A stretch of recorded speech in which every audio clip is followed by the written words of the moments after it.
y hoy vamos a hablar de la educación en la edad contemporánea. En el índice nos encontramos las etapas, los sucesos y las figuras de la edad contemporánea, además de encontrarnos el estilo de enseñanza con las dictaduras. Introducción. La educación en la edad contemporánea se ve reflejada en el tiempo de cómo hizo que lo conocieran tantas personas a día de hoy. La edad contemporánea comienza con la Revolución Francesa en 1789 y llega hasta nuestros días, hasta la actualidad.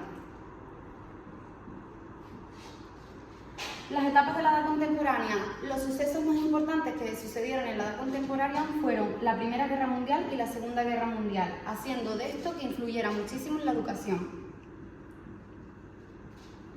En la Primera Guerra Mundial, la educación trazó por problemas muy difíciles, que hicieron que hubiera muy poco presupuesto y que esto se invirtiera en la educación.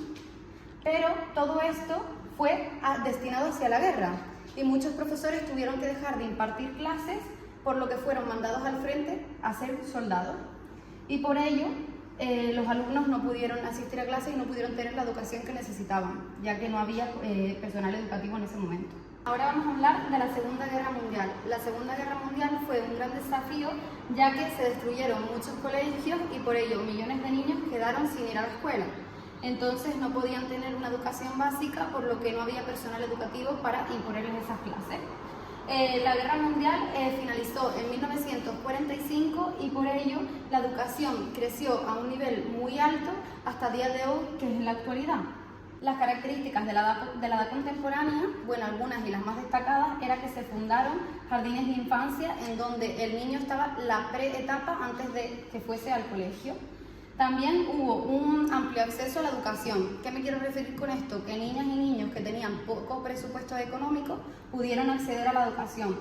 Por lo tanto, también mujeres, que en ese tiempo las mujeres no podían acceder a la educación y era muy difícil, y en este caso sí. Y por último, los enfoques pedagógicos o la perspectiva pedagógica, que en este caso eran ideas relacionadas con que nosotros teníamos que saber cómo llevar al niño, qué educación darle al niño, ya que cada uno tiene diferentes necesidades especiales. Y ahora mi compañera va a hablar de los sucesos. Pues yo voy a seguir hablando de las etapas de la educación en la edad contemporánea a partir de 1945, que es cuando terminó la Segunda Guerra Mundial, como ya ha dicho mi compañera, y pues se creó la ONU, que es esto de aquí. La ONU fue un conjunto de personas que se agruparon para crear una mejor educación y para que los niños pues pudieran todos acceder a ella y ninguno se quedara fuera ni excluido y todos pues tuvieran una pública, no la gente sin recursos que se quedara sin poder ir a la clase. Y pues se basa básicamente en la lógica, la retórica y el humanismo. ¿Qué quiere decir esto? Que se crearon las escuelas no solo para que los niños aprendieran a sumar y a contar y a hablar, sino también para que aprendieran a ser buenas personas, a respetarse ellos mismos y aprender los valores, por eso humanismo. La retórica pues para que ellos aprendieran a hablar y a expresarse bien, para en un futuro pues tener más facilidad a la hora de hacer exposiciones y a la hora de hablar con la gente. Y luego la lógica, pues aprender aparte de hablar y comunicarse con la gente, pues a lo mejor hacer pues operaciones más difíciles y eso, porque antes no era como un nivel tan avanzado, era mucho más básico y no dejaban a los niños pues poder subir de nivel. Entonces en este tiempo pues tenemos a dos figuras, Johann Pestalozzi y Maria Montessori. Estos fueron los dos más importantes, aunque hubo otros, pero yo voy a centrarme en ellos porque son los dos más recalcados y los que más aportaron, y las cosas que ellos dijeron en su día se siguen llevando a cabo hoy en día. Entonces Pestalozzi pues, fue un pedagogo que lo que creó fue una manera de que el niño aprendiera por su cuenta, usando el corazón, las manos y la cabeza, sin presión de que no lo pudieran hacer bien, simplemente por su naturaleza interna. Por ejemplo, para que lo entendáis mejor, si un niño pues, tenía que aprender a contar, pues a lo mejor aprendía contando manzanas, que él era una forma en la que lo veía mucho más visual y no tenía como que concentrarse tanto en contar números, sino contar manzanas, que es algo pues, más fácil y que un niño pues, al ser pequeño lo va a entender mejor. Y luego tenemos a Maria Montessori, que es muy importante, ya que hoy en día pues, se siguen habiendo muchísimos colegios con la educación Montessori. Ella básicamente quería que los niños aprendieran por su cuenta, con motivos sensoriales, aprendiendo a tocar, a diferenciar objetos, pero no presionándolos a que hicieran las cosas. Y los profesores, por ejemplo, pues tenían que dejar que los niños fueran siguiendo su curso natural de aprendizaje y no imponerles nada. En la edad contemporánea en España, uno de los acontecimientos más importantes fue la creación de la institución de libre enseñanza, que esta se creó en 1836 y al principio se dedicaban a la enseñanza media y superior, pero luego también añadieron la educación primaria. El director de esta era Francisco Gines de Ríos y esta funciona hasta 1976. Lo más característico de esta institución eran sus principios. Esta le daba importancia a la enseñanza en libertad, pues también le daba mucha importancia a que las familias tengan un contacto muy bueno con la escuela, tenían una educación personalizada, también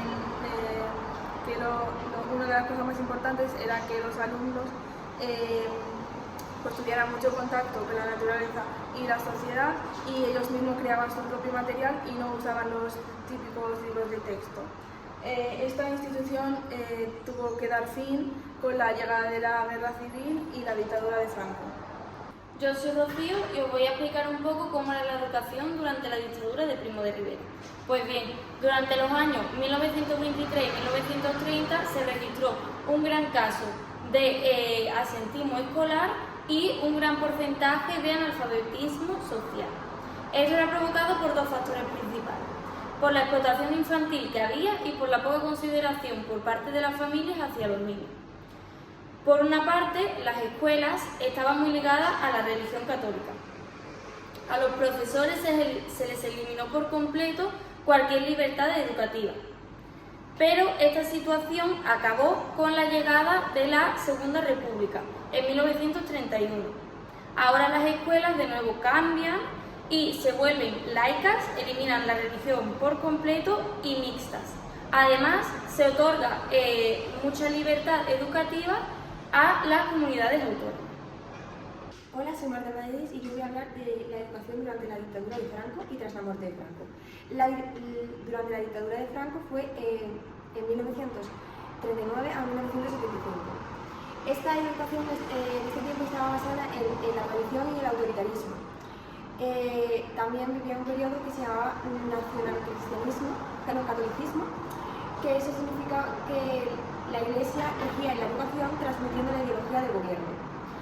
La educación mixta fue separada y el acceso al bachillerato estaba restringido a familias de clase media o alta. A todo esto, la mujer empezó a centrarse en la casa, la familia y la crianza de los hijos, y entonces cuando se creó la sección femenina de la falange. Y luego, tras la muerte de Franco, en 1975, cambió totalmente la manera de elegir porque acabó la dictadura y volvió el régimen constitucional, por lo que había transiciones democráticas. La educación se volvió democrática y mejoró la calidad. Se juntaron y se unificaron los centros públicos con los privados y la universidad se volvió gratuita y también se volvió para que las religiones pudieran incluir sus idiomas. Por ejemplo, en Galicia permitiesen estudiar gallego y en el País Vasco pues el vasco. En conclusión, como grupo hemos llegado a la reflexión de que la educación en la edad contemporánea se consolidó como un derecho fundamental, orientado no solo a transmitir conocimientos, sino también a formar ciudadanos críticos, libres y responsables. Reconocemos que, aunque aún enfrenta retos, sigue siendo la base para construir una sociedad más justa e igualitaria.